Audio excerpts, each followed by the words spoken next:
everyone, and welcome to Ibi Speaks. Today on Ibi Speaks, my guest is going to transform your life. You will learn from her everything you need to know about artificial intelligence and the workspace. And guys, I tell you, productivity, creativity, and learning is changing. And it's best that you get on board before you get left behind. And hello, everyone, and welcome to Ibi Speaks. I'm your host, Ibinabo Enebi, and I'd like to thank all of my subscribers, all of my faithful viewers, and my, new viewers for joining us. And listen, if you haven't subscribed to my YouTube channel, please subscribe. It's Ibinabo Enebi. And I suppose you're wondering what my channel is about. I'll tell you quickly if you're a first-time viewer. My channel is a knowledge-based platform that feature experts and thought leaders and everyday people like you and me who share their insights and expertise that can transform your life. And I believe that our insights, our expertise, our stories serve as streetlights and survival kits that could help safeguard those coming behind us in future. And yes, so today on Ibi Speaks, we'll be talking about top skills you must have to stay relevant in the AI space. And to do justice to this topic is my special guest, tech executive and author and speaker, Jane Egerton Idehen. Jane, welcome to Ibi Speaks. Thank you, Ivy. Thanks a lot. Thank you, Ibinabo. And I'm actually excited to be here because first of all, I've heard so much about you via our mutual friend and the great work you're doing. So I'm like, wow. When she told me, I'm like, okay, don't worry, I'm doing it. And I love also the way you've done it. I think this is the first time I'm going to be on a streaming service. You're streaming to multiple platforms at the same time and even having a Zoom session. Can't remember the last time I did anything close to that. So quite excited. From a techist. Thank you. I really appreciate it. So Jane, before we delve into the conversation proper, I just want to let my viewers know that you can be a part of this conversation by leaving your questions and your comments in the comment box if you're watching via YouTube, Facebook, Zoom, or LinkedIn, and I'll get Jane to answer your questions. And you can follow me on my social media handles, Ibinabo Enebi, Facebook, LinkedIn, and Instagram, and TikTok, and Twitter. And also, what else? That's it. Yeah. So, Jane, before we delve into this conversation proper, right, I want to talk about you a little bit because I was looking at your resume, and girl, I would say that I'm super proud of you. And, you know, when I say that I get experts on Ibi Speaks to talk about, to give expert advice, like, I am not kidding. Like, I bring the best, and I'm not trying to blow my trumpet. No, you're not. I am not trying to blow my trumpet. So, Jane, you are a tech executive, an author, a speaker, and you were the head of sales, Middle East and Africa for Meta, Facebook. And prior to this, you were a country manager and a regional sales director for the West African branch of Aventi Communications Group PLC in Nigeria. And listen, Jane, you graduated with a 2-1 upper degree in electronics engineering from the University of Nigeria in Nsukka, and you furthered your education at the Warwick Business School in the United Kingdom, and you received, of course, where you received a master's degree, and you went on to receive an executive education at both the Harvard Business School and Yale School of Management in the United States. In March 2020, you published your book, Be Fearless, Give Yourself Permission to Be You.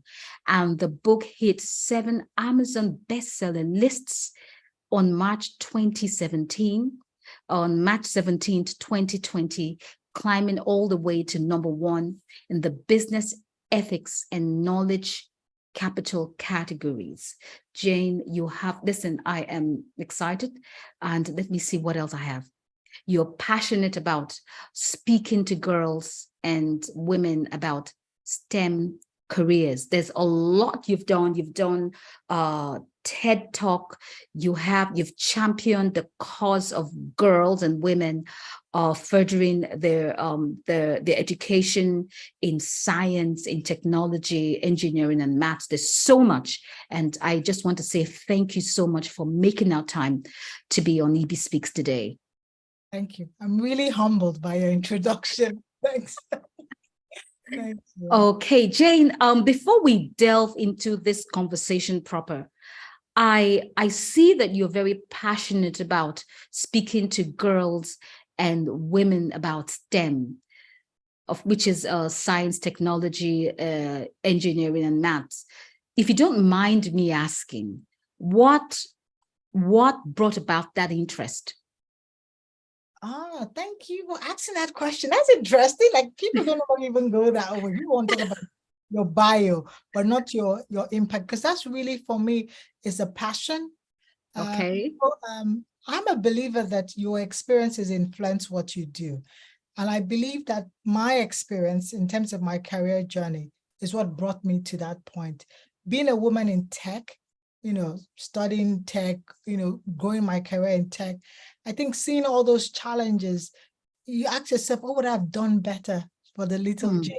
So if I had to go back 20 years, how could I have made it better? What would Jane have wanted? And I think that's what inspired that work. And I started, like, why don't you do it? Because there are many little Janes out there, how would you have wanted to feel, understand, and be supported?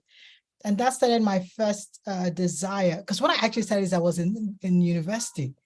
When I used to be a volunteer, so I was the co-founder of IEEE Women in Engineering in Nigeria. So IEEE is Institute of Electrical and Electronic Engineers, then the Women in Engineering arm.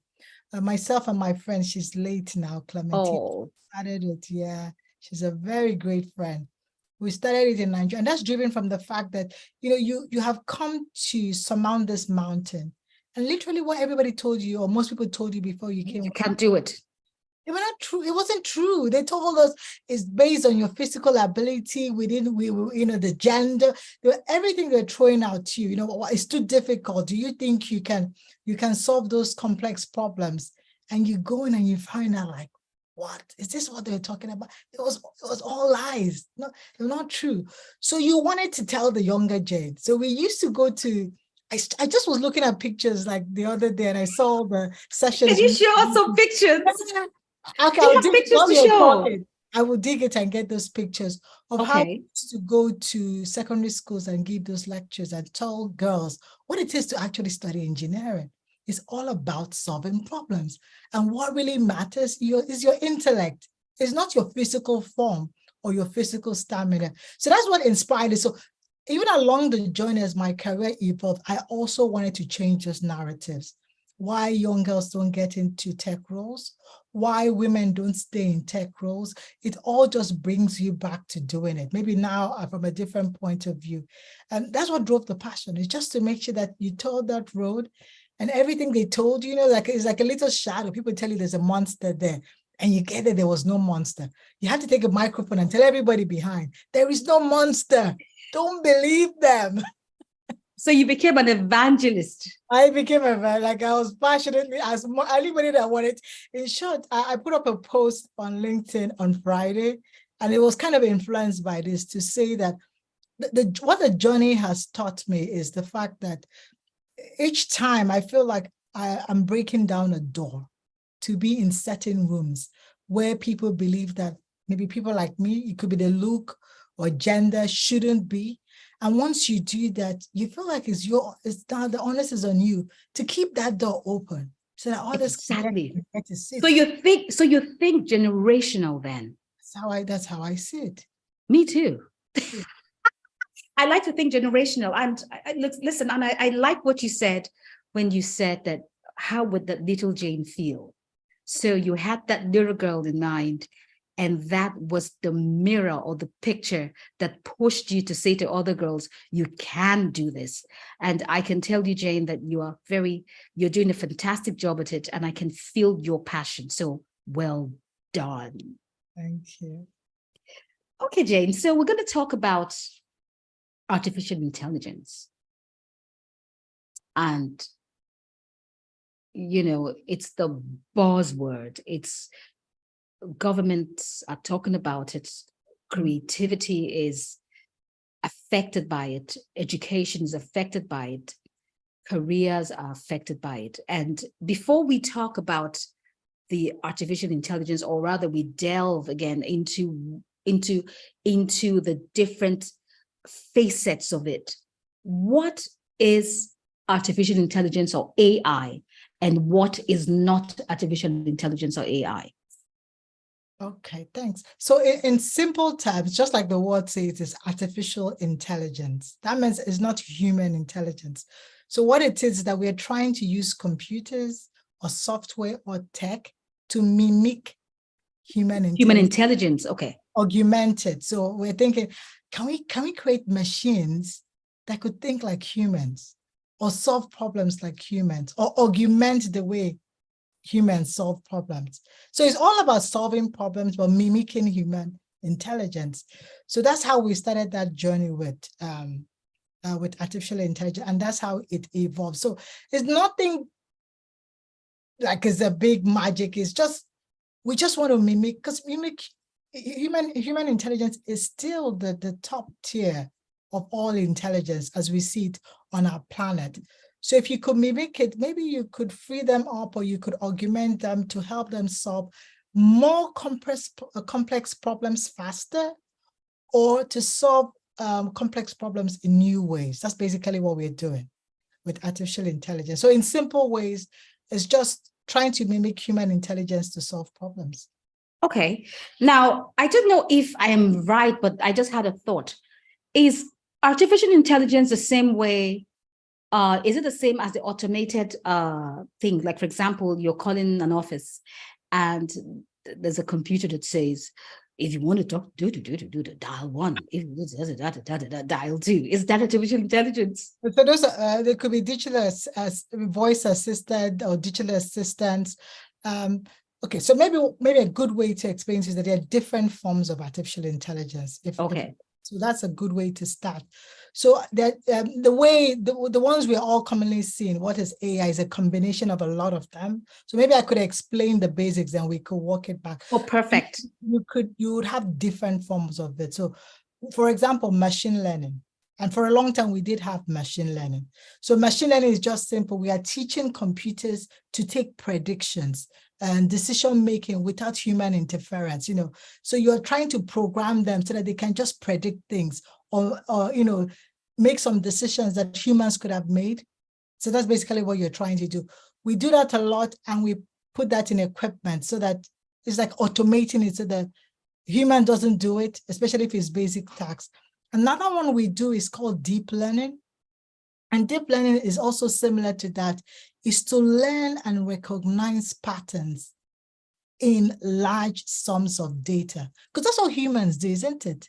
If something happens to you now, again and again, after a while, you use those learnings and start predicting. You tell yourself, each time I come to this place around this time, it rains. Next time, I wouldn't come here around this time. So humans are very good at looking at patterns, recognizing them in large data sets. Now, when we do deep learning, that's what we are actually, we're trying to get machines, or that intelligence is all about, can we do that? We also have, so if you notice, everything I'm telling you is a part of human intelligence we are trying to do. Yeah. So the same thing, we have natural language processing. So, human beings, we process language, isn't it? So we're trying to say, can we get a machine, or can we get technology to do something similar, to understand that process of human language? How can we read, interpret general text? Because even when I send you a text, if I make a mistake, you can still understand the sentence. Spell some words wrongly. Sometimes you would even read it like, you would ignore the mistakes and read it well. So we are very good at that. And the thing is that, can you get machines to do that? Can we learn from humans? and get machines to do that. Because if we can do that from different languages, then we can make sentences in those languages, and we can translate them from one language to the other. We have computer vision, we have robotics. So everything is language, is vision, is predicting data like humans would do it, is learning to recognize pattern, is robotics, which is also what humans do. How can you perform tasks, those manual tasks, but automate it? Because some humans are good at it. You go to a factory. There's a video I saw that went viral. So people are so good, the way they're churning it, you're like, wow, we do that. After a while, we're like, it becomes muscle memory. Think about sports. Even without looking back, the guy will kick the ball and he will get the precision of the goalpost.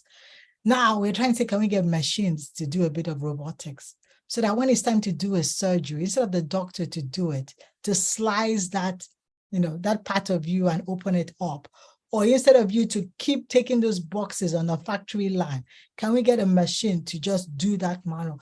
So all these are different forms of intelligence. I think what has just taken off is that a combination of that has brought us to the common open AI we know. So NLP, deep learning, machine learning together, and boom. And that's what we see, the chat prompt we have as ChatGPT. And that was fantastic. Yeah. So yeah, thank you so much, because you've just opened, it's like you're just reading through my mind and just answering the questions I have in mind for you. Now we're going to talk about ChatGPT, right? We're going to talk about it. But before we talk about it, you just touched on something about the machines taking over professions. We talked about the possibility of machines doing surgeries, for example, So if we have a machine that can work with precision what a doctor can do, then are we still going to have doctors? So this brings me to the next question. What careers are at stake? Call is waiting for that question. What careers are at stake? Because if a robot can do a surgery, if a robot can work in a factory and assemble a computer, if a robot, and eventually maybe robots can bake as well. So what careers do we have at stake? So what is left? So there's a whole EU Act that says that, I think that EU Act is claiming that in the OECD region, so I don't know if you guys know OECD, the combination of countries, about, they see by maybe 2035, maybe about 30-something% of jobs might be impacted. But let's go back to what does that really mean? I think it just, this technology starts to evolve, maybe it's just taken off. What we'll see is that roles that require skill sets like data analysis and pattern recognition. I'm sure once I see that, you can think about what I said about, machine learning or deep learning. If a role requires analyzing data and recognizing patterns, that means we can get that AI to do it. If a role requires language translation, I talked about NLP now. That means I can get it. I can get the AI to translate French to English. Today you can Google it, but now you can even have a chat prompt to dump the whole document, and it sends you back the whole document in the language you so wish. If a role requires, you're talking about, picking up the phone, chatbots and customer support. Today, you already see some of those close eye working. Most times you start talking to the customer support for your banks, for the airlines, for the telcos. It's actually bots. The chat is a bot that's doing that. Yeah. The first few questions is always a bot because it's routine. It's your name. What's the problem?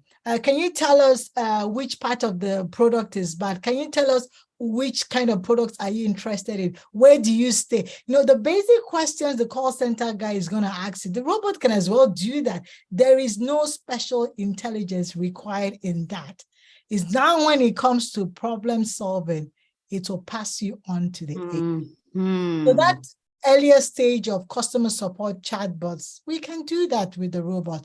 Transcription, speech to text, text to speech. You can already see a very common AI trend. Is like if you go on all social media, they're telling you you can create pictures, create content. Those are just text to speech, speech to text. There are lots of those models out there. So if you're doing something like that, maybe not too relevant in the near to future, if you're doing repetitive manual tasks, I talk about, maybe working in a factory where your job is to move those things here and there.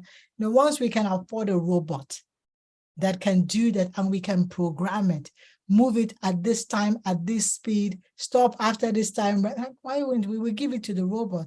So with time, we will start to do that, data entry and process it. So in simple ways, I'll paint a scenario because I'm in sales. So this is going to affect different roles, but to different degrees. Now, to some roles, it will take out just the admin tasks. If a role is not total of these things I've described, it's just part of it. So that task will be, you will improve the productivity by giving that part of your role to the AI. Then the rest part you would do. But if your role encompasses this thing I've just said, everything you do is all that, then that's a problem because, we can definitely give it to AI. So a good example is that if you work for a legal firm and your job was to look at briefs before they go to court and help them get all the briefs, maybe on childcare from 1997 to 1998, or get a brief on, maybe they're about to go to a court case on some topic. That's been your job. The truth is that today with AI, we can do that. You don't need to do that. If you work in a hospital, your job was to manage the data records of patients. We don't need you to do that anymore. We can give it out. Even assistants, actually, because now you do have digital assistants. If your job was to take notes in the meeting, you're like the PA that takes notes and books flights and all that. We can do that. So those roles will be affected. But the truth is that most roles that we have most of our roles don't do only that. So maybe those parts of your roles can be automated, because what basically AI is doing is very good at solving tasks, those types of tasks I've said. So your role might be more than that, because there are also parts of it that AI cannot take over.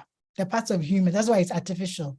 They're parts of the humans that it still can do, Fantastic. Thank you very much for that. Now, the next question I'd like to ask, because I'm thinking about my grandchildren, and I'm thinking about my nieces and my nephews that are just coming up. And I'm saying to myself, I'm transporting myself into the future and saying, with the AI taking ground and being able to do routine tasks or automated tasks, then what kinds of careers should we be looking at now? So I still think it will need about 2 or 3 years to get to that mature phase that we would literally outsource some of these things totally to them. But there's some tasks it cannot do, at least not yet. We don't have that kind of artificial intelligence. A good one is creativity, because even trying to structure human creativity is tough, because it's heuristic. It's, a painter paints, even his mistake is part of the masterpiece. Yeah. I don't think artificial intelligence is yet there, because it's an interpretation of his life experiences, his feelings, his emotion. There's so many things at play to bring those creative pieces, whatever there is, a poet, a musician, a writer. If you ask a musician how but people now use chat GPT to write. Yes, you could write books. I write chat, I use that for my proposals, but the creativity part of it. So I'll tell you an example. When I want to write an article, the technical piece I can do with AI. It can tell me the meaning of it, when it started, the history, research, all that. What it can tell me is my personal interpretation of those experiences. It's not in my head. It cannot tell that out of my own personal experience. So when I want to create a reflective piece on my personal experience, AI hasn't gotten the ability to get into my head yet and put that on paper. And sometimes I'm drawing parallels between that whole technical write-up to the creative part of me that says, it reminds me of when my daughter did this, or when my son did this, or it takes me back to when I was, AI doesn't know all that part, it can't do that. So that creative part, we haven't yet figured out, because it's a combination of so many things.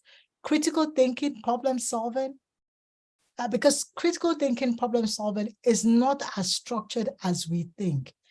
Sometimes we solve problems that an element of it that has got to do with instinct.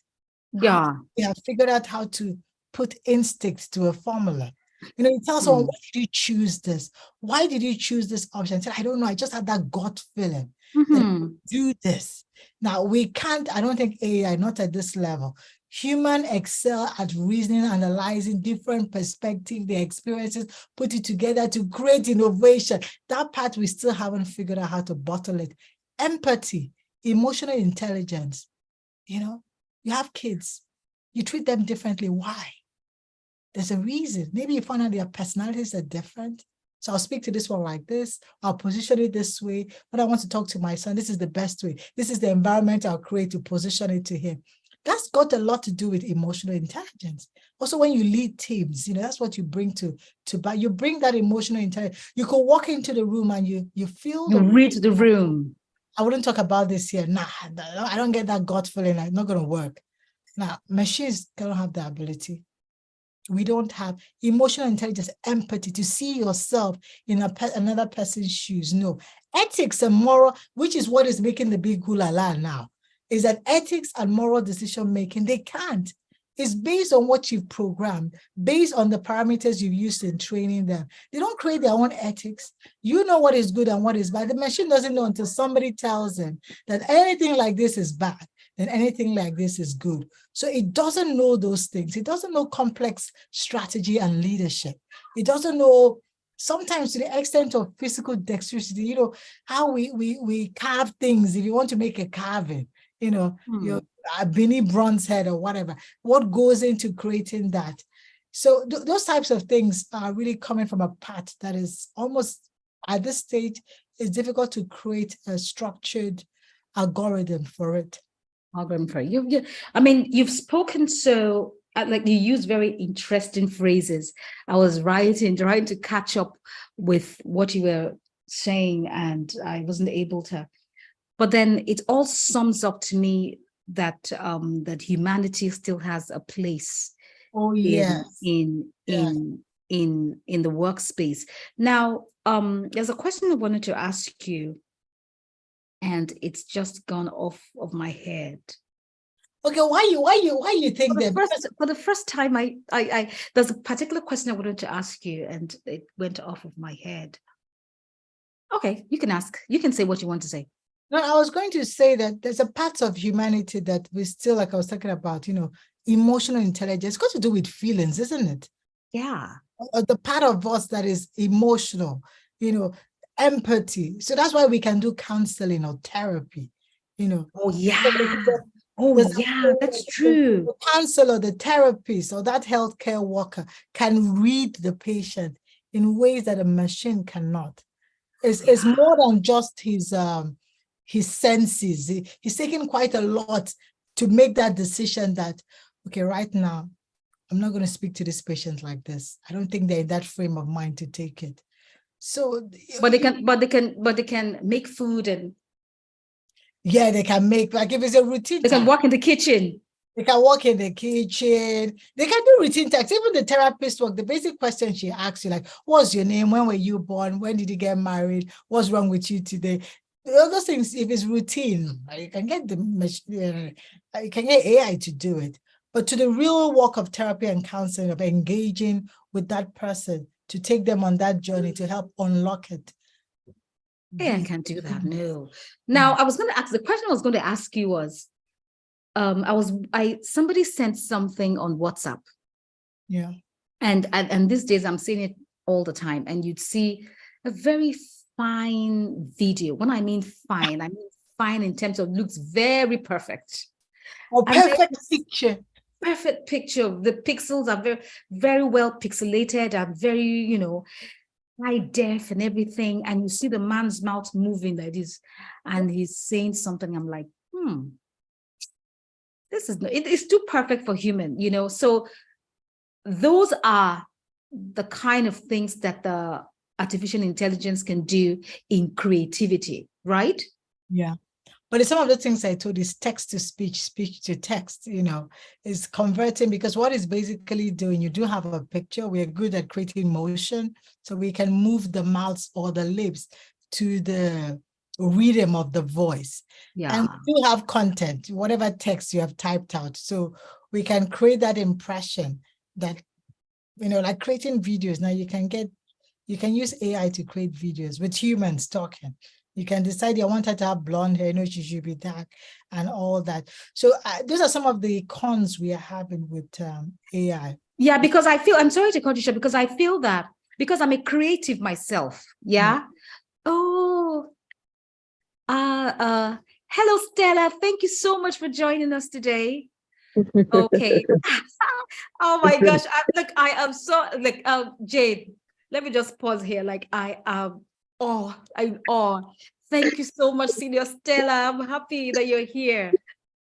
It's an interesting topic. And first of all, Jane, I'm not familiar with you, but I like everything that you've said. You have tried to give people hope in the new AI world.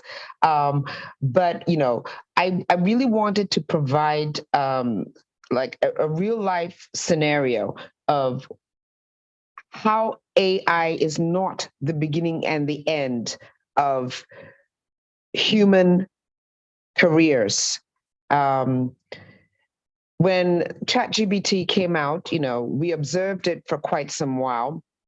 And after significant analysis, we've determined, and I think this is a cliche that is everywhere in the world, garbage in, garbage out. So she said it. What you get from ChatGPT depends on what you it depends on what you put in it. And even for people trying to use it on a daily basis for school or work, you ask the wrong question, you're going to get the wrong response. So we have determined, for instance, in the organization where I work right now, that we still desperately need humans for two reasons. We need humans who are going to ask ChatGPT the right questions for the scenario. And secondly, if you listen to all of the super duper wealthy, successful entrepreneurs or businessmen or even CEOs in the world, the one thing that they consistently say or give as a reason for their success is relationship. You can't have a relationship with a robot. A computer, exactly. At the end of the day, the robot computer is going to spit out advice for you. Somebody has to talk to somebody in order to put that advice in place.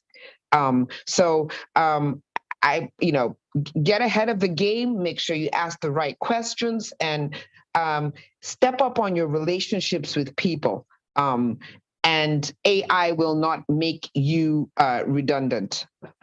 Fantastic. Thank you so much, Stella. Appreciate it. Thank you. Thank you very much for that. So, Jane. So Stella was really right. And I'm so happy she said that, because it's great for people to know that even though it's a tool, it's not an efficient tool. Fantastic. So the way, one element that if you don't ask it the right question or ask it in the right way, first of all, it won't give you the answers you're trying to get. And the second one is also based on, it has its limitation based on what it was trained, because it's a machine that was trained on some data set. So I'll give an example. I was trying to do some work, I think it was a presentation. And I thought, oh, maybe I wanted a mirror image of a 5.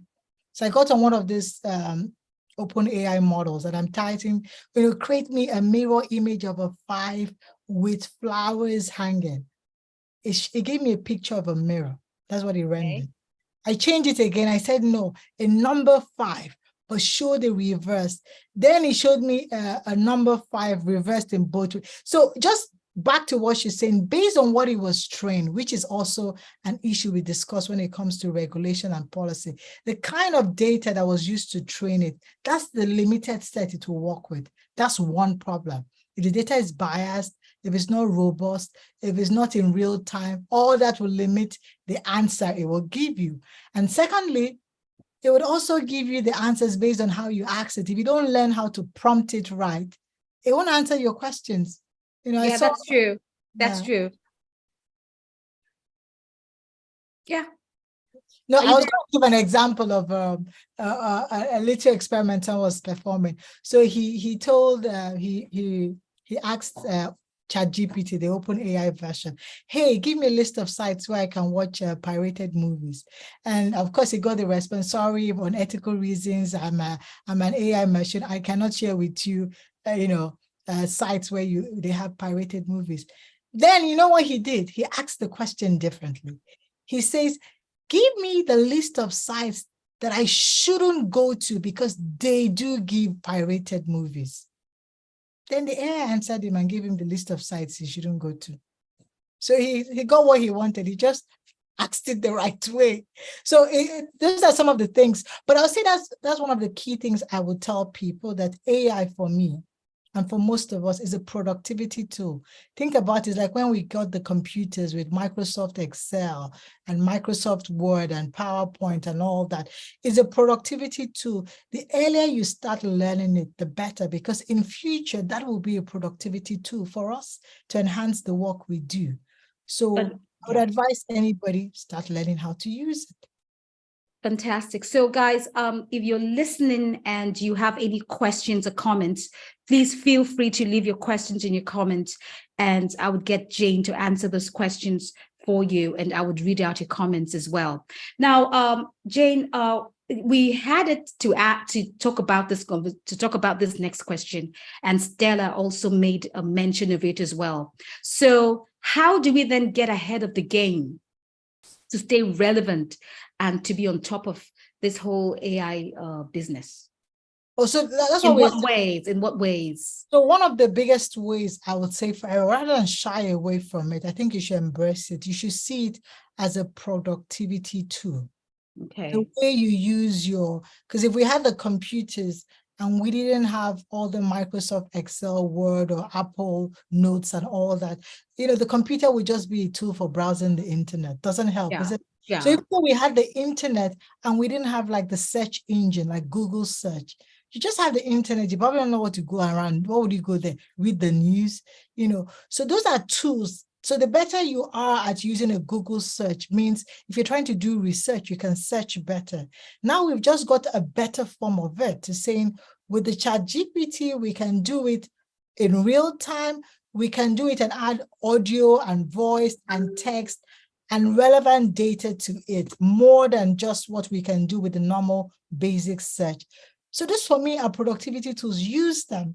And the more because after a while, it just becomes a normal that you go to the office and they will expect you to be able to use it. Just like now, people expect that when we recruit you, you can use the basic productivity tools like Excel, Word, and chat. So please, rather than shy away from it, play around with it. And a very good one is to play around with ChatGPT. That's the very, very accessible open AI chat prompt. So just play around with it. Use it to create proposals. Use it to do your research. You can even use it to book your restaurant. Use it to, there's so many basic things you can use it for. So maybe start using it. Fantastic. Thank you. Now, I want us to talk about the advantage. Of course, Stella did mention some of the advantages and disadvantages, and one of which is garbage in, garbage out. Yeah. So let's talk about assuming, I'm in education, right? I'm a teacher, and I'm beginning to think, the way the millennials think now. They want to do is it really necessary now to go into class if I have chat and GPT to teach me whatever information that I want? So I think my daughter, my last child, can actually ask me those questions the way I know her. So for young people in education, would it be wise to say that because we have ChatGPT, I may not need to go to school, because I could research everything I want? So the question would be, tell the answer from my face. Yeah, I have all the answers in my face. So the question would be then, how do we navigate learning, in this regard, and what could be the advantages and disadvantages going forward, in terms of the academic sector? So interesting question. The way I see it is that it's going to force us to reassess the way we teach or learning as we have it today.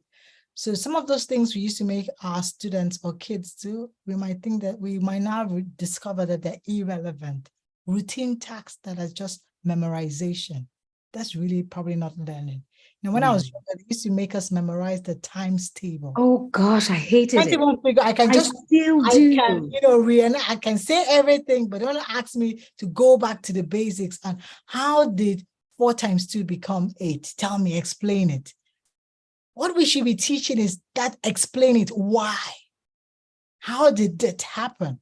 Rather than telling the kids to memorize it, because 4 times 2 they can find on ChatGPT. So those type of information that are basic, if we want it out of memory, with these tools, they can get it. But the creative part, the problem solving part, the tool can do it. How did 4 times 2 become 8? What happens if we flip the script? Are there other ways we can achieve it? How about, that's what we should be teaching the kids, to think for themselves. Thinking. To be creative, in solving problems. That's creative what we solutions, yeah? Exactly. Right. Providing creative solutions, yeah? Because that's what we want. I think that's what learning should focus on. When you have undergraduates being forced to memorize a handout and spill it out on an exam hall, is that really what you want? Or they should question those theories. They should question those principles. They should find out the why. That was really learning in the good. That's how Albert Einstein and Newton, that's how they came about it. They were questioning the why. Why is the sun up there? Why is the air like this? Why is the earth round? And in the why, you try to discover the answer rather than just take information. Because if it's just to take information and memorize it, then you don't need that. These tools can get that for you. That's not learning. Maybe it will force us to reassess what learning is and really focus on learning. Yeah, that's so true. That's so true. Now, somebody said something here. She said, I wonder if our universities are doing that now, the why, in Nigeria. Well, if we have to be competitive, we have to, because now it's a global village, like they say, you're going to be competing with people that are more interested in the why, in the how, than the what and the when.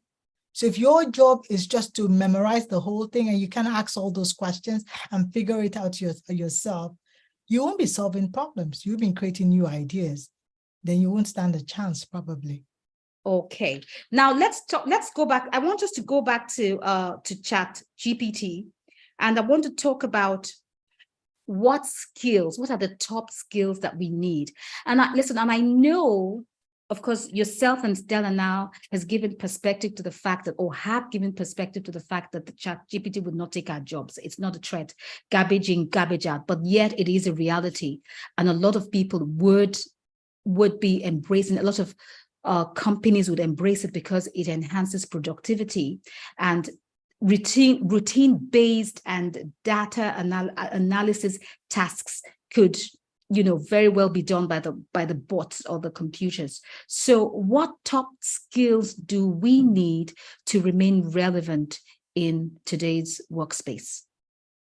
I think it's very simple. Like from my perspective, not like you're needing something, you're needing, at least from the chat front, you just need to learn how to prompt it. Okay. Because sometimes you have to learn how to ask it the right questions so you get answers you want. And that sometimes comes with usage, because you're learning is like engagement. I'm learning the best way to ask you so I can get what I want. And if you don't give me the answer, I ask in a different way. I think because the tool is, like we said, is an AI tool, so it learns as well. So it trains itself. So the more you ask it and you say, maybe it gives you the wrong answer, like, no, this is not the right answer. This is what I would have preferred. You pretend you're this. And in this and this scenarios, one is the best scenario to get this and this result. So the tool is also learning. So that's why we should learn to prompt it. I don't think that is a very difficult skill set. I know Stella has her hands up. Okay. So it's in response to Domo's question about university, which is spot on. I like her question about what are the universities going to do. And I can tell you live right now, because I'm involved in lecturing in and classes in some online schools in the United States. Universities are going to have to rethink how they assess a student's knowledge and how they teach knowledge, because every question that they ask right now, if a student plugs it in correctly into ChatGPT, they're going to get the answer. Yeah. So now it's no longer about cramming. It's about how efficiently can you learn and how efficiently can you source information. The person who goes first to market in any product is the one that reaps the benefit. So are you able to use technology to source out information? So I'll tell you for free right now, education is going to have to catch up, because the reality is I don't need to go to school to learn anything anymore. I can learn it by asking the right questions on AI. But there's still a value that you gain being in that academic setting. And how's it gonna, I mean, come on, I'm not trying to be derogatory, but the reality is that Nigerian universities are probably gonna be the last ones to catch on. And there are actually some universities now that will allow you to do a master's degree without first having a bachelor's. Oh, that's interesting. Yeah. Based on experience, your life experience can work. Yes. I know we're doing that in the workplace. I didn't know the schools are doing that. They do that now, yeah. Yeah, so go on, Stella. No, I just wanted to, I mean, I'm happy that Domo raised the question about universities, because I think the hardest hit as a result of this AI stuff is going to be academics. I mean, come on now. Even secondary school kids, they can ask ChatGPT, please find me the probability between XYZ, and ChatGPT will spit out the answer. So we have to change how we see learning. It's no longer cramming, an entire, textbook or writing a 20-page report. It has to look different now. It really does have to look different. Maybe those junior degrees are going to become obsolete. Maybe people would just focus on masters and PhDs. I'm not sure how quickly the academic world can assimilate this AI takeover. Okay, Stella, I have a question for you. You said that the educational sector, academics, has to, or rather the schools would now have to access and teach knowledge differently. In what way? Access a student's knowledge differently. They need, instead of getting a student to cram and regurgitate a textbook, they need to focus on teaching students how to think. How to think, okay. Because the questions to every answer are now on ChatGPT if you ask the right questions.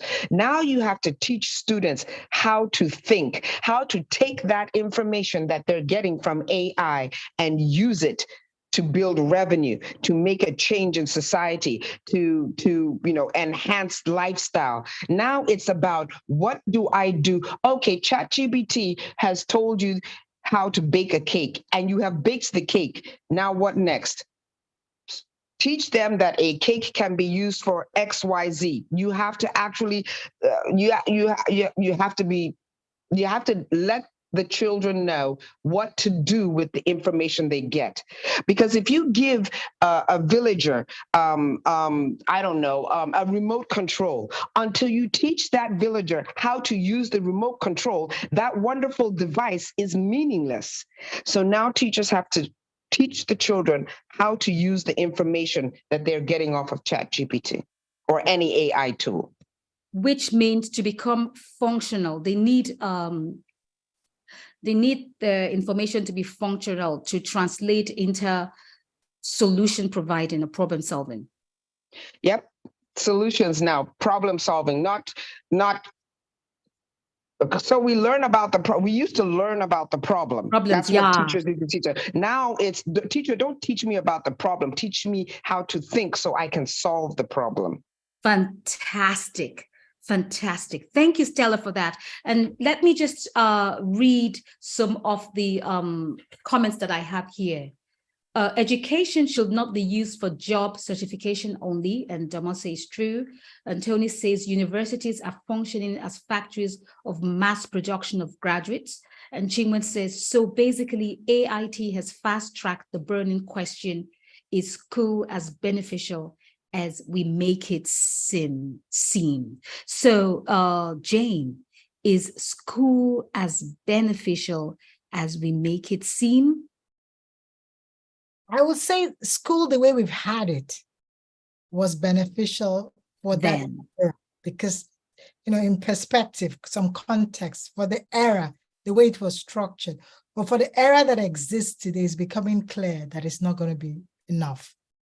It's not going to be enough. There is no need for all this memorization, cramming, even basic research, because we now have productivity tools that can do that.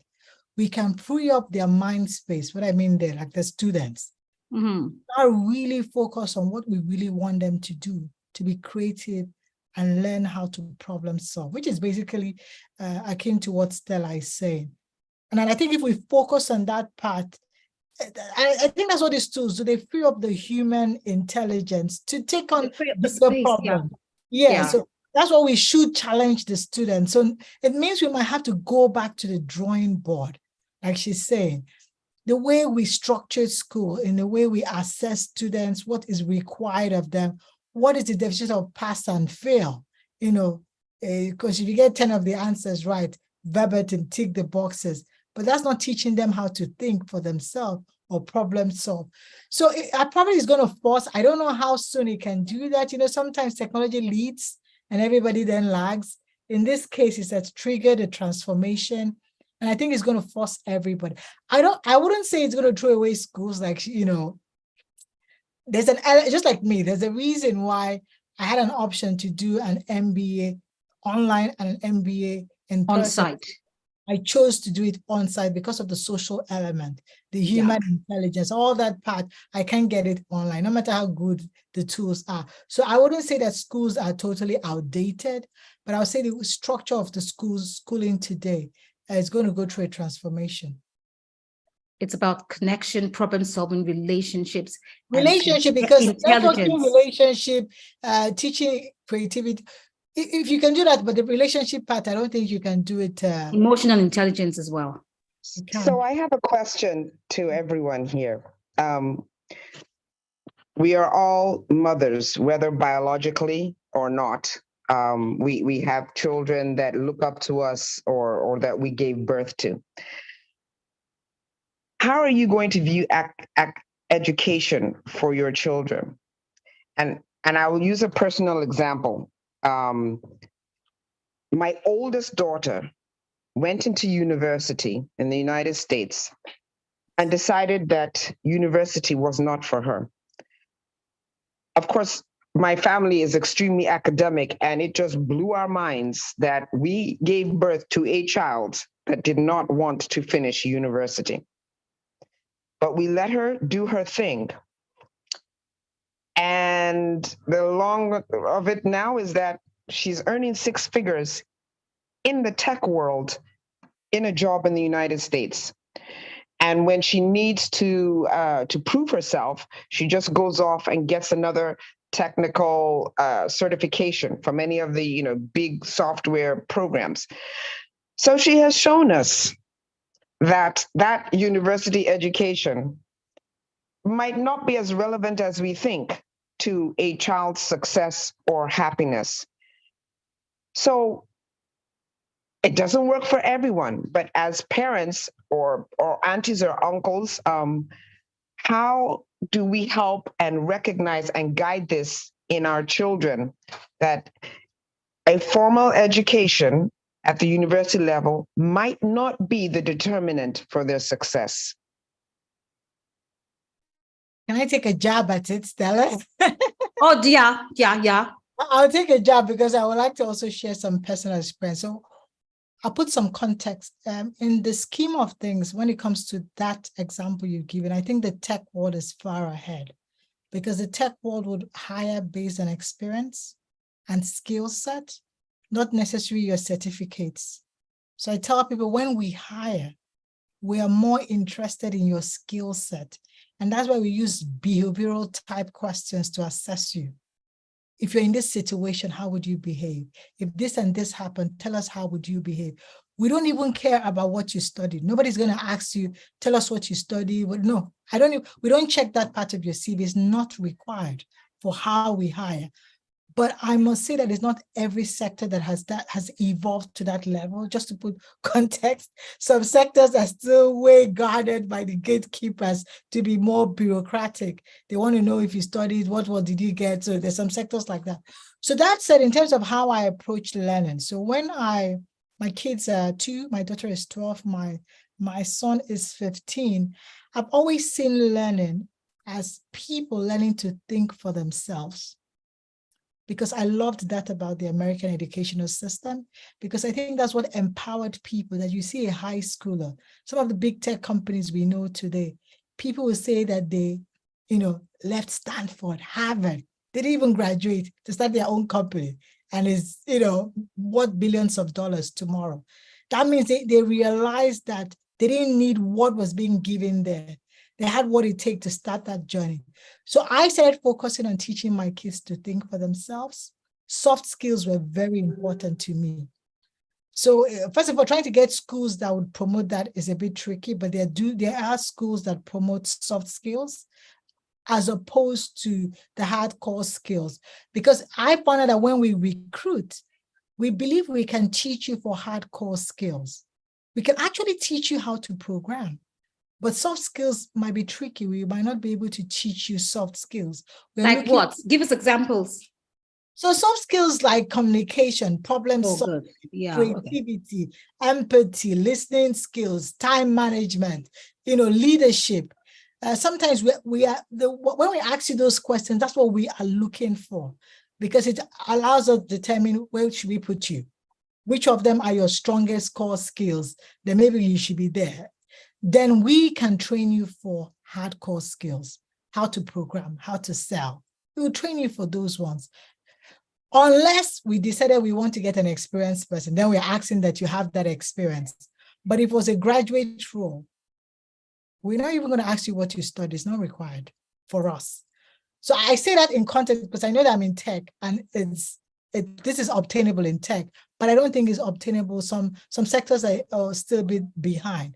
So I decided to take that route, was pushing for my kids. So I'm more interested that they know how to communicate, to negotiate. They know how to present, why it's important to be creative and be critical thinking in how to ask the why, the how, the what. I would ask them those questions. I remember putting up a post, and I was saying in that post, my son had gone to the gym, and it came back that he was sent back. And I'm like, why? He said, he was a teenager and they said he had to go. I'm like, did you ask why? Did you ask why? You should be more interested to ask this question. Because if you're going that problem-solving route, then you have the options to help us be more interested in finding solutions. So leadership, those kind of things, you want to really promote that in the kids. And if you do that, like Stella said, maybe they don't have to go to university. If they feel well-rounded enough to solve the problems they're passionate about. I think, can I just say this? And you said something very interesting, that, we should teach our children to always ask the whys. growing up in Nigeria, Africa, our culture finds why a taboo. I remember when I was little, when you ask questions, why? You shouldn't even question, not allowed to question. And that kind of way. So I think that I don't know if we are afraid to answer the whys. And as a result of that, as a result of not allowing the children to ask the whys, we have stifled the children and we have stifled their creative ability to solve problems, or rather their creative problem-solving abilities. And so that's why I think now a lot of us are allowing the children to ask the whys. I have my daughter, again, my last child. Sometimes I'm having a conversation with her, and I would think I'm having a conversation with a 12 or 10-year-old. Before we have a conversation, my daughter goes on the internet and would research the topic, the pros, the cons. So we're having a conversation. I think I'm having a conversation with my child, and my child now throws out her research. And I'm like, ooh. And so I think that we're getting there in that regard, and that the younger generation have that in them. And talking about, whether education, the way we know it is attainable now. And I think that what Stella has said, I agree to a very large extent. And you also reiterated that, like in the tech industry, for example, we do apprenticeships. That is where like a child knows exactly what they want to do. So they want to go to do the apprenticeship, learn on the job, get the experience and get the certifications that they need. But I feel that certain professions like medicine, for example, I think that you would have to go to school to get the core knowledge of medicine in that regard. I think that's important. But again, I'm going to play devil's advocate there. But Stella, otherwise we're going to have quacks. We're going to have quack doctors. No. I'm not playing devil's advocate. I rebuke that. No, I'm just playing an advocate. Angel's advocate. No, because Domo actually did mention this in the chat group right now. We need to remember, we place a lot of importance on the Western way of handling medical issues.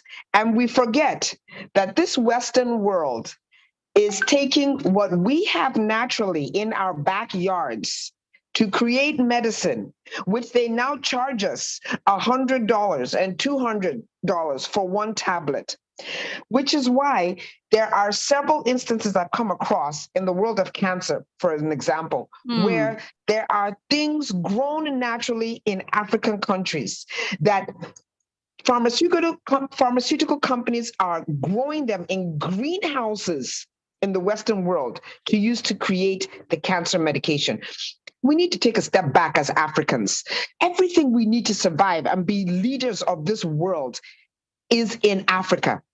You talk about the minerals, you talk about the science, you talk about the agriculture, everything is in Africa. And Africans have shown that in the world, the diaspora, they are doing excellent. Forget all the scams, 1, 2, 3, 4, 419, blah, blah, blah. Nobody scams better than a Westerner, but nobody talks about it as soon as it's an African. So I believe that the Western world does everything to promote sustenance for their lifestyle at the detriment of the African way.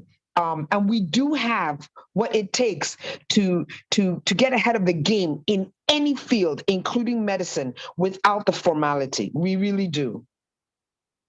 Okay. Chinwe has her hands open, but Chinwe has her hands up. Yeah. I'm not going to. I'm not going to say anything about that. And when Stella talked about, and Stella, I understand your passion about in cancer research, for example, because I experienced the pain of cancer in my family, watching a family members die, and not knowing what to do.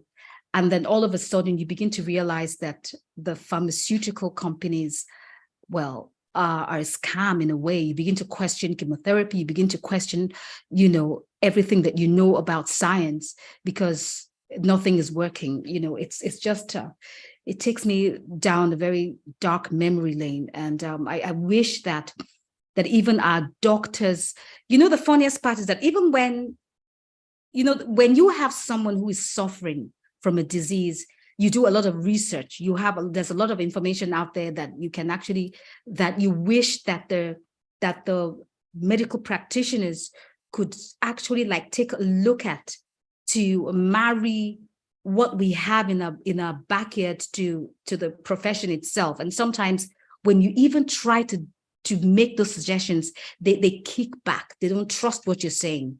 But I think that's a conversation for another day. Let me read out what somebody says here. Tony from India. Tony, how are you? Ancient Egypt has the best medical college, which had students from Rome, Greece, and Near East. Thank you, Tony. I want to read Domo's comment. Domo says, yes, tech world, but the healthcare is also realizing this and now forced to break down specialty into several levels. Today, so many people can enter healthcare at so many levels with 1 year, 2 year, or even 6 months, and they're earning good money, especially the ones that are called the traveling professionals. Let me see here. Keep your questions and keep your contributions coming. Somebody says here, definitely education is not just the academic side, it's relationship and learning and emotional intelligence. Yeah, I'm going to give Stella an opportunity, Chinwe, an opportunity to speak. Chinwe, are you there? Yes, I am. Thank you so much. Honestly, I didn't want to say anything, but thank you very, very much. This is a very, engaging conversation, and it touches all areas of our lives. So it's amazing. So Stella said something. How do parents handle this situation? Basically, by, hopping on podcasts like this, engaging daily to know what's happening. 2, always ask your children the questions, the WH questions. Why? Okay, you did this. Why? From an African setting, a lot of us have been stifled, so to speak. And whether we like it or not, we still walk around with those filters in our lives. So when we run into people, the same opportunity that we didn't get, or we felt, or we feel we have missed, we should make it a mandate to ensure others don't miss this. That's just it. Just make it a mandate that in whatever sphere you find yourself in, ask yourself the same questions, talk to the children, and you know what? Hear them out. Always hear them out. We're saying these days, the millennials, the Gen Zs. The truth about the matter is that things are way ahead of us. They're voicing out things we wanted to voice out, but we couldn't because of culture. So it's nothing new. It's really nothing new. Just keep abreast of the change. And I love AI is fantastic. Like our speaker has said, the question is, how are you using it productively? How are you using it productively? Thank you very much. And thank you, everyone. Thank you, Stella. Thank you. Ditto on that, Chinwe. Listen, the Aboloma girls are hot today. They're super hot. Thank you. And this is a very interesting conversation, Stella. I'm sorry, Jane. We anticipated that this was going to happen. Yeah, we did. And I want to talk about I want to talk about government policies surrounding this. Yeah.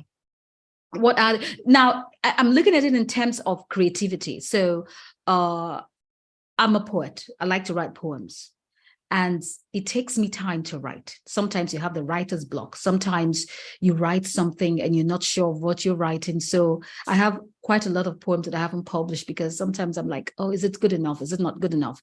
So in the area of creativity, somebody now goes on ChatGPT and then writes a poem and has the language and uses all the poetic devices and uses it right. And then I still have my poems and I haven't published them because I think they're not good enough. So in that way, in terms of creativity, do you think that the government has policies on a fair deal? To be very frank, it's so new that everybody's trying to, you can see policymakers are trying to see if they can get ahead of it and create policies that will put some kind of structure into that.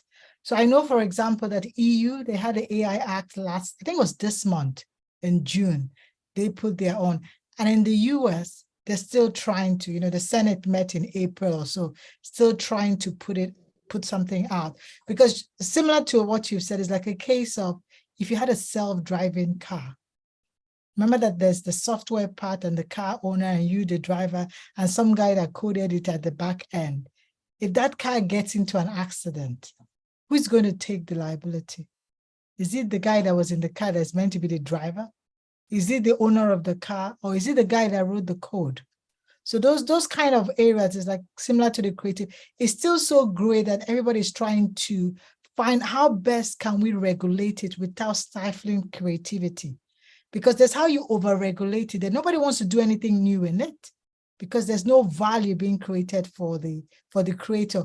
So I know some of the things that are being considered, I'll give it to you, but I know right now the policies are still up in the air.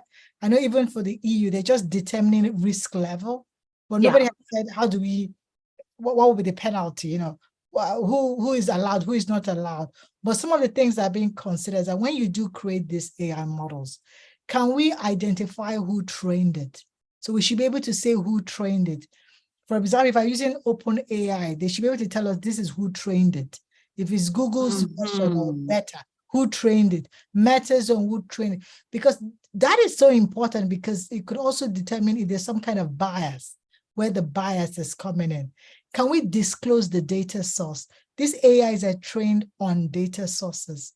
Can we ask and insist that they disclose it? Because if the data is skewed, the answers will be skewed, isn't it? But exactly.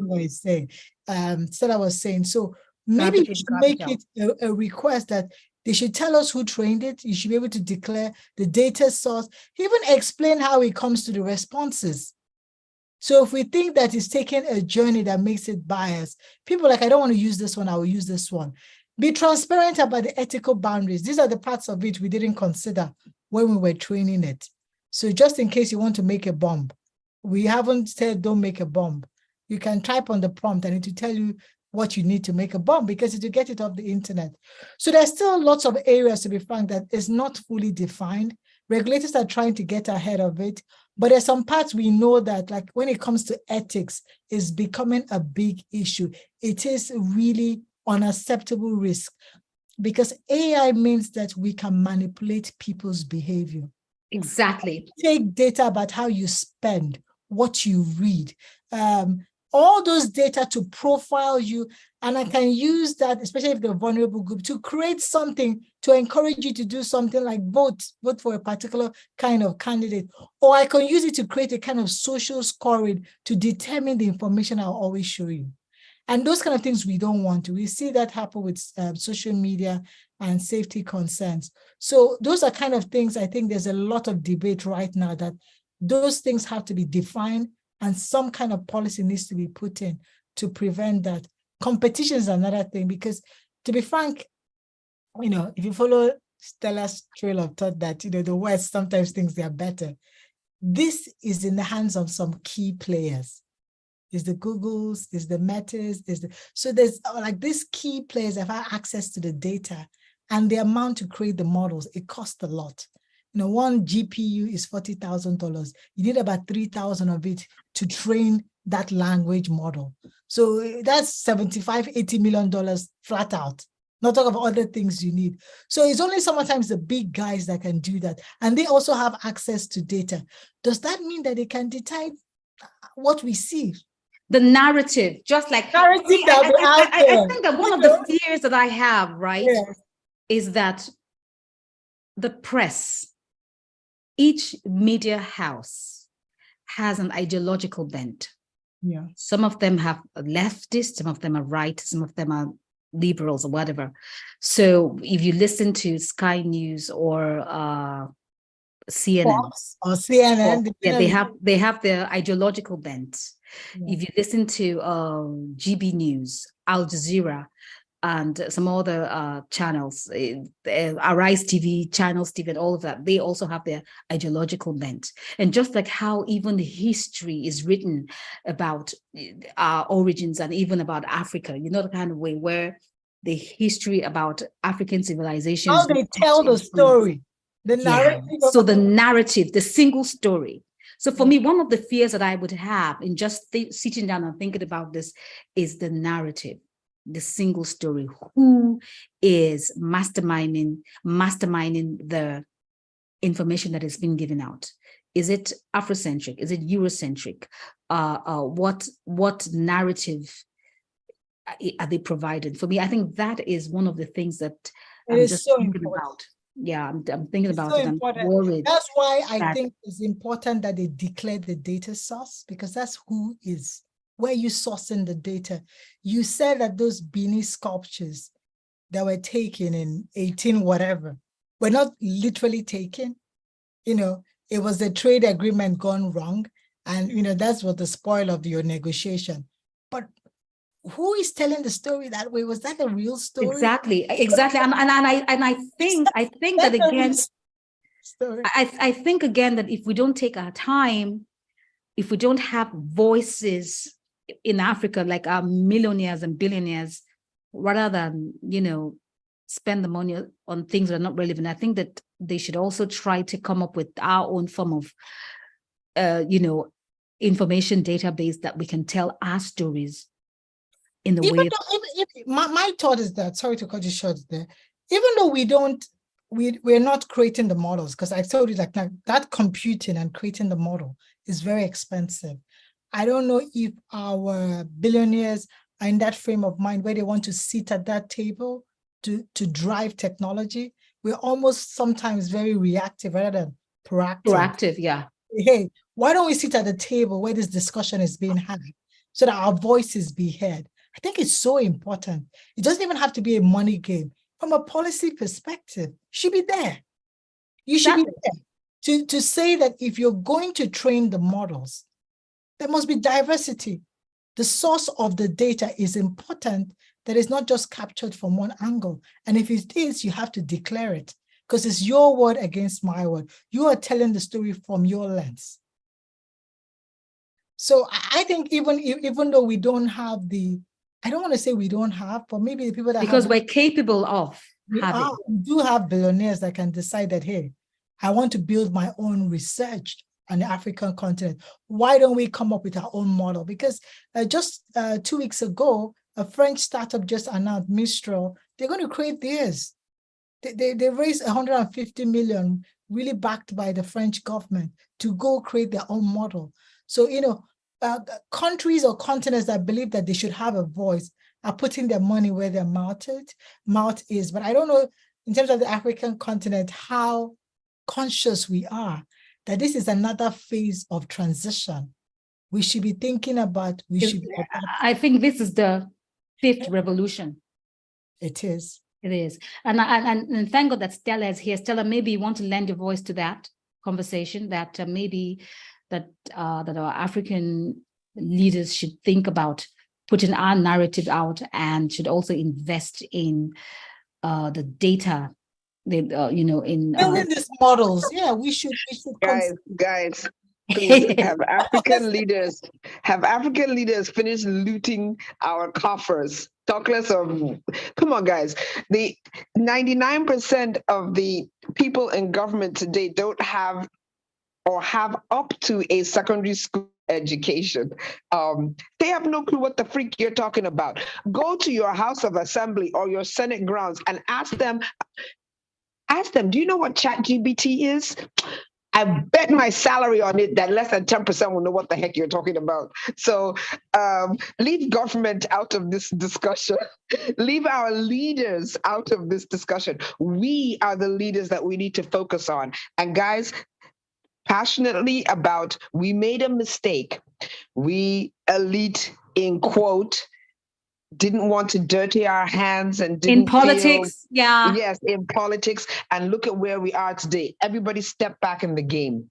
We need to step back in the game so that when Joyce says let's talk about AI, we can talk about it. Come on, go and talk about AI with Buhari and the outgoing government. They're not going to know what you're talking about.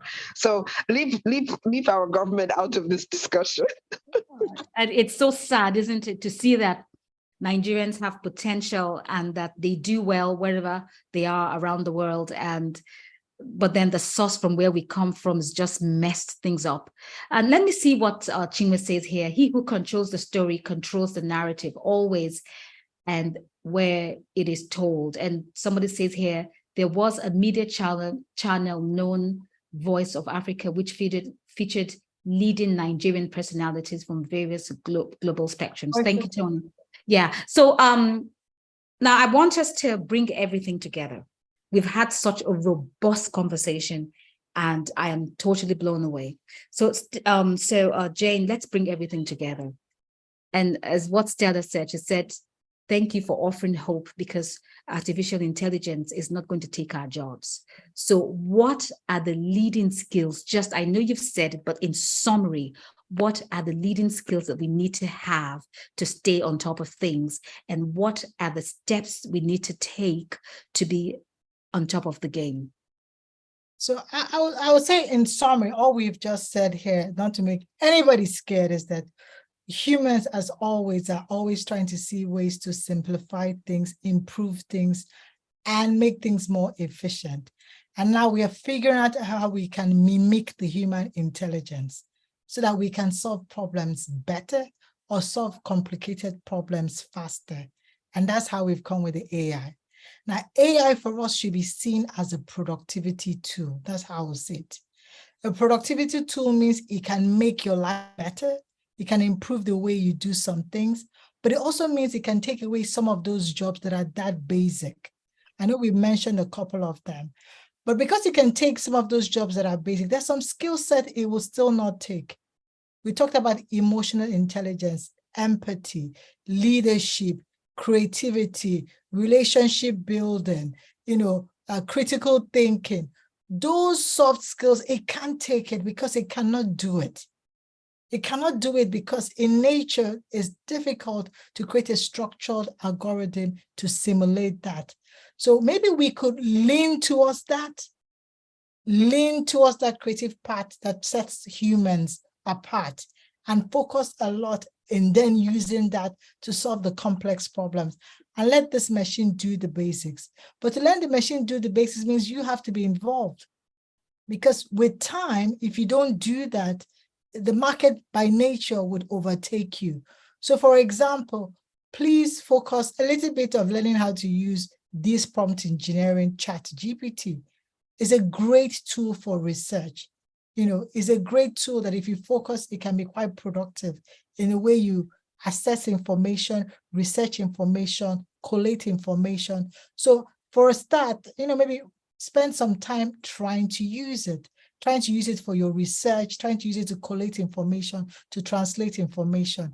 So I would say for a basic, that is a good way to start. But no machine is coming to turn the world around, take over the world like Singularity and rule the world. No way. At the end of the day, machines can only be given something to use. And if you don't give them, they have nothing to use. Fantastic. I just want to ask you this question. I was thinking about it. So give me a real life scenario. So I work in a bank, or I work in a healthcare organization, and I want to embrace ChatGPT. How would I use that to enhance my productivity and to stay ahead in my workplace? So let's say you work in the healthcare. It's as easy as you're faced with some scenarios of symptoms from let's say you're a doctor, from a patient that you can't figure out. You can use ChatGPT as a research tool to prompt all the medical journals that have dealt with that and tell it to give you a summary and compare that to the symptoms your patient is facing. That's a good way of analyzing it and telling you this is the higher. And in minutes. And you can even access much more. Sometimes people are able to access even profiles of similar analysis that have been done. Then it compares it to your own analysis. So you see that, maybe a doctor in India, because it also has access to the internet, so real-time information. So you could see maybe another analysis a doctor had done in India, another one had done in Europe, and medical research has done. So it gives you a clearer picture of what the higher probability for your patient. You can say, okay, take that information that you've done, put it in a proposal and send it to this. it could be your assistant, or put it in a calendar for my next meeting, so that before the next meeting, I have it there. A simple way we do, I could say a simple sales scenario is a salesperson can use the same tool to say, hey, I'm trying to create an offer for this. Can you put together an offer for me, assessing all the offers you have that are similar, and also make a contract. And once you've done that, could you, for example, is integrated to LinkedIn, could you assess on LinkedIn people with profiles that will like this? Now, when you have people with profiles that like this, please, can you check and also plug in, if you can plug into their calendars and book slots for me so that I can have a meeting. Wow. See how we can go with it. And today we do have auto GPT. That means we can prompt it several ways at the same time. All this I'm telling you to tell it to do all these steps, but you're giving it to it as you're giving it to the prompt as one request. If you do the first one, based on the answers of the first one, it will go to the second, all the way to booking it into your calendar and booking the meetings. Or you just say, Pium, you have meetings in your calendar. So you don't need, I like the way you said Pium. So it means that you don't even need a personal assistant. Nope. Digital assistants on the table. Why would I need, if you can book the flight, if you can check the timing of the flight, book the flight, connect back and pay for the flight on my behalf? Like, why would I? That's what my assistant would have done, isn't it? Yeah. So you can prompt it to do all this as one, and it will go and do it for you. And PM, you get your notification. I like the way you're saying PM. Jane, I think we're going to have to do a masterclass on using chat GPT prompts, and people have to pay for the masterclass. I like the way you're thinking, very commercial minded. Yeah. No, but really no, because I do a lot of free, most of my programs are free, but this is important. And I think that if you want to learn that, you have to pay for this one.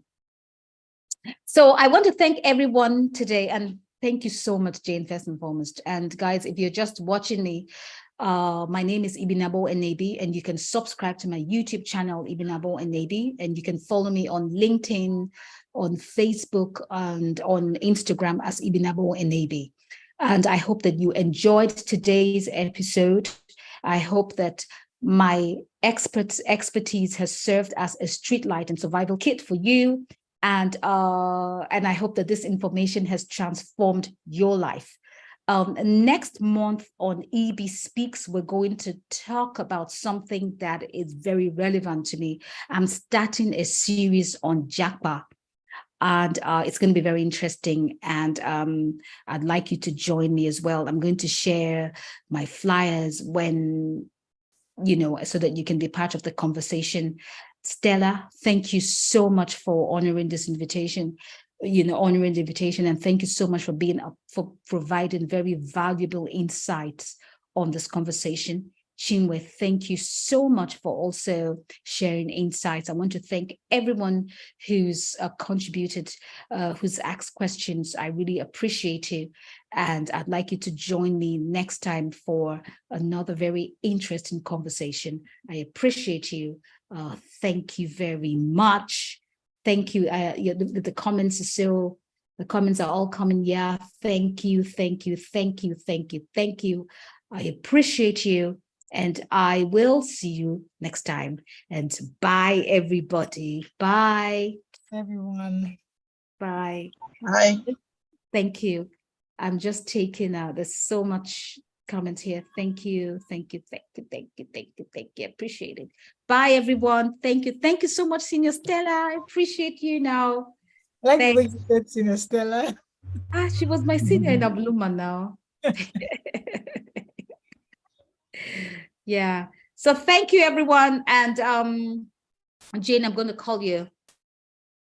Thank you, guys. I think it was a very engaging session. I enjoyed it. To have private discussions and to really ask those hard questions is really interesting. That it is interesting. And I don't think that we have even just, I don't think there's so much to talk about. And I don't think that because, like some of the things we say is forcing us to reflect and ask ourselves some of the things we've done. Why are we doing that? Is that the right way? In the scheme of because I just sat down and I'm just asking myself, some of the questions are just coming up.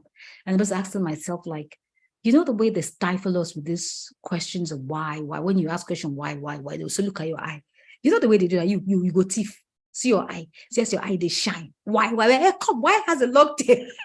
Why has two horns and a long tail? Our culture is patriarchal, but it's also hierarchical. You're not expected to question older, higher people. Doesn't accommodate that. And my children are really very upset about this whole you can't question elders kind of business. So when an elder is doing bad thing, you can't You're not allowed to just ignore. Oh my gosh, I haven't ended the call. Oh my God, so well. Thanks, everybody. Jane, I'm going to call you, yeah? And thanks, everybody. Bye. Bye, everyone.